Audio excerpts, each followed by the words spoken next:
দেখো চালের উপর কত টমেটো হয়েছে, কত সুন্দর দেখতে লাগছে বাবা। বিথি, আমি একটু বাজারে যাব, তোর মাকে একটা ব্যাগ দিতে বল। বাবা আমি তোমার সাথে যাব, তুমি অনেক দিন হলো আমাকে বাজারে নিয়ে যাও না। আচ্ছা, নিয়ে যাব। তোর মা কোথায়, এখনো আসছে না কেন? এই তো তোমার বাজারের ব্যাগ, ধরো দেখি। ঘরে চাল নেই, চাল নিয়ে এসো। আমার কাছে এত টাকা আছে, চাল কিনবো? ভেবেছি কিছু সবজি নিয়ে আসবো।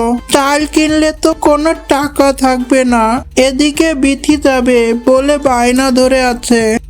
চাল তো আনতেই হবে, চাল কিনে যে টাকা থাকবে সেই টাকায় যা হয় সেই সবজি কিনে এনো। এই বলে শিয়াল বিথিকে নিয়ে বাজারে যায়। বাজারে গিয়ে চাল কিনে যে টাকা থাকে সেই টাকা দিয়ে সবজি কেনার জন্য সবজির বাজারে যায়। সবজির বাজারে গিয়ে দেখে অনেক সবজি এবং লাল লাল টমেটো। বাবা তুমি টমেটো নিবে? টমেটো দেখে আমার অনেক ভালো লেগেছে, কি সুন্দর লাল টুকটুকে টমেটো। না বিথি, আমার কাছে এত টাকা নেই, টমেটো যে অনেক দাম, এই টমেটো কিনতে পারবো না মা। বাবা তোমাকে নিতেই হবে, আমি নইলে এখান থেকে যাব না। বাবা নাও না টমেটো প্লিজ। বিথি জোর করছে বলে শিয়াল দুটি টমেটো নিয়েছে অল্প দাম দিয়ে। তারপর শিয়াল এবং টুনি দুজনে মিলে বাড়ির দিকে রওনা দেয়। তারপর শিয়ালিনী টমেটো দুটি নিয়ে রান্নাঘরে যায়। রান্নাঘরে গিয়ে টমেটো ভর্তা আর ভাত রান্না করে। শিয়াল খাবার সামনে নিয়ে বিথির জন্য অপেক্ষা করছে। বিথি এলে তারা একসাথে খাবার খাবে, কিন্তু বিথি হঠাৎ করে তার এক বন্ধুকে সাথে নিয়ে রান্নাঘরে আসে। বাবা আমার বন্ধুকে আজ আমাদের সাথে খাবার খেতে বলেছি, ও আমাদের সাথে খাবে। মা আমাদের খেতে দাও। খেতে তো দিব, কিন্তু তোর বন্ধু কি খাবে? আমরা তো শুধু টমেটো ভর্তা করেছি। ও সেটাই খাবে, দাও তো মা। আমার বন্ধু খুব খিদে পেয়েছে, রাস্তার পাশে বসে কান্না করছিল। ঠিক আছে, দিচ্ছি খেতে। তারা খাওয়া শেষ করে বিথির বন্ধু খুব তৃপ্তি সহকারে খাবার খেলো। বিথির বন্ধু খুব খুশি হলো। এরপর বিথির বন্ধু সেখান থেকে চলে যায়। সন্ধ্যা নেমে আসে, বৃষ্টি শুরু হয়। সারা রাত অনেক বৃষ্টি হয়। বৃষ্টিতে গ্রাম ভেসে যায় বন্যায়। সারা রাত বৃষ্টি হওয়ার জন্য শিয়ালের ঘরের সামনে জল চলে আসে। সকালে ঘুম থেকে উঠে শিয়াল এবং শিয়ালিনী দেখে তাদের ঘরের সামনে হাঁটু সমান জল হয়ে আছে। এ কি হলো, এত বন্যা হয়ে গেছে, এখন তো কোনো কাজ হবে না। কি করে বেঁচে থাকবো, কি খাবো আমরা? ঘরে যে চাল আছে এতে দুদিন লবণ ভাত খেয়ে থাকতে পারবো। এর মধ্যে তুমি কোনো কাজ পাও কিনা দেখো। এই বন্যার ভিতরে শিয়াল কাজ খুঁজতে বের হয়ে যায়। শিয়াল বন পেরিয়ে মাঠের পথ ধরে কোথাও কোনো কাজ পায় না। তারপর শিয়াল মন খারাপ করে বাড়ি ফিরে আসে এবং খুবই হতাশ হয়ে যায়। এখন সে কি করবে? এরপর থেকে তাদের অভাব আরো বেড়ে যায়। কোনো কাজ পাচ্ছে না, ঘরে কোনো খাবার নেই, কি খাবে? এদিকে বিথির খুবই মন খারাপ। একদিন বিথি বারান্দায় বসে কান্না করছিল খাবারের জন্য। হঠাৎ তার বন্ধু সামনে আসে। তার বন্ধু সামনে এসে বিথিকে বলে, কি হলো, তুমি এভাবে কান্না করছো কেন? তোমার কি হয়েছে? আমাদের ঘরে কোনো খাবার নেই, আমার খুব খিদে পেয়েছে টুনি। এই বন্যায় বাবা কোনো কাজ খুঁজে পাচ্ছে না। ও এই কথা, আমি থাকতে তুমি চিন্তা করছো কেন? সেদিন তুমি আমাকে রাস্তা থেকে এনে খেতে দিয়েছো, আজ আমি দেখি তোমার জন্য কিছু করতে পারি কিনা। এই বলে টুনি বিথিকে কিছু বীজ দিল। এই নাও তোমার পছন্দের কিছু টমেটো বীজ, এগুলো লাগালে তুমি অনেক টমেটো পাবে। সেই টমেটো বিক্রি করে তুমি যা চাইবে কিনে খেতে পারবে। এগুলো আমি কোথায় লাগাবো? চারদিক তো বন্যা হয়ে গেছে। এগুলো তুমি ঘরের চালে লাগিয়ে দিও, সেখানে ভালো হবে। আমি এখন আসি বন্ধু, ভালো থেকো।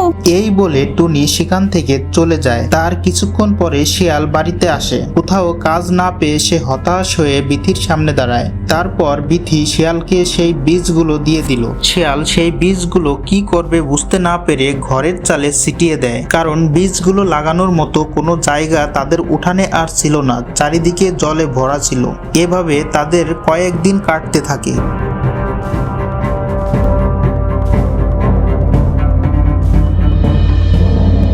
কিছুদিন পরে হঠাৎ বাবা দেখো চালের উপর কত টমেটো হয়েছে, কত সুন্দর দেখতে লাগছে বাবা। কি রে মা, সত্যি তো অনেক টমেটো হয়েছে। এ তো মনে হচ্ছে এক আজব কাণ্ড। বাহ, দারুণ! এই তো আর কোনো চিন্তা থাকলো না। আজ টমেটো বিক্রি করে চাল ও মাছ কিনে আনবে, রান্না করব। মা আমি কিন্তু আমার বন্ধুকে খেতে বলবো, তুমি ভালো করে রান্না করবে। শিয়াল চালে উঠে অনেকগুলো টমেটো পেরে নিয়ে আসে ঝুড়ি ভরে। এগুলো বাজারে নিয়ে যায়। বাজারে নিয়ে সে খুব দ্রুত সেগুলো বিক্রি করে। বাজারের লোকগুলো তার দিকে অবাক চোখে তাকিয়ে থাকে। এদিকে ঘটেছে করুণ একটি কাহিনী। বিথি তার বন্ধুকে সব জায়গা খুঁজে বেড়াচ্ছে, কিন্তু কোথাও সে পাচ্ছে না। বিথির মন খুব খারাপ। সে মন খারাপ করে বাড়ি ফিরে আসে। শিয়াল ও শিয়ালিনী রান্নাঘরে খাবার নিয়ে বিথির জন্য অপেক্ষা করছে। বিথি খুবই হতাশ এবং মন খারাপ করে রান্নাঘরে এলো। বিথি, তোর বাবা তো সেই কখন বাজার থেকে এসেছে, আর আমি রান্না করে তোর জন্য বসে আছি। মা আমার বন্ধুকে কোথাও খুঁজে পাইনি, কি হলো কে জানে, তাকে তো কোথাও দেখছি না। আছে হয়তো কোথাও, তুই এখন খেতে বসে পড়, তোর বাবার খুব খিদে পেয়েছে। ঠিক আছে মা, আমি খেতে বসছি, ভাত দাও। সবাই খেয়ে ঘুমিয়ে পড়ে। গভীর রাত হয়। এদিকে বাঘ শিয়ালকে টমেটো বিক্রি করতে বাজারে দেখেছে। তাই বাঘের খুব লোভ হলো, ওই টমেটো তার নিতেই হবে। তাই রাতে টমেটো চুরি করতে শিয়ালের বাড়ি বাঘ চলে এলো। বাঘ এসে দেখে এ এক অদ্ভুত ঘটনা। সে অবাক হয়ে যায়, ঘরের চালে টমেটো হয়ে আছে। বাঘ আর লোভ সামলাতে পারলো না। বাঘ মই বেয়ে যখনই চালে উঠতে যায়, ঠিক সেই মুহূর্তে হঠাৎ করে বাঘ ছিটকে পড়ে যায় মাটিতে। সে খুবই ব্যথা পায়। সেখান থেকে উঠে বাঘ দৌড়ে পালিয়ে চলে যায়, আর কখনো এদিকে আসে না। আজকের দিনটি অন্য দিন থেকে অনেক বেশি ভালো শিয়ালিনী। আজ আমার কোনো কিছু নিয়ে চিন্তা করতে হচ্ছে না। এভাবেই যেন দিন কাটাতে পারি। আজ থেকে আর মেয়েটার চোখের জল দেখতে হবে না। আয় বিথি, কাছে আয় মা। সব কিছু হয়েছে আমার টুনি বন্ধুর জন্য, কিন্তু তাকে আর খুঁজে পেলাম না।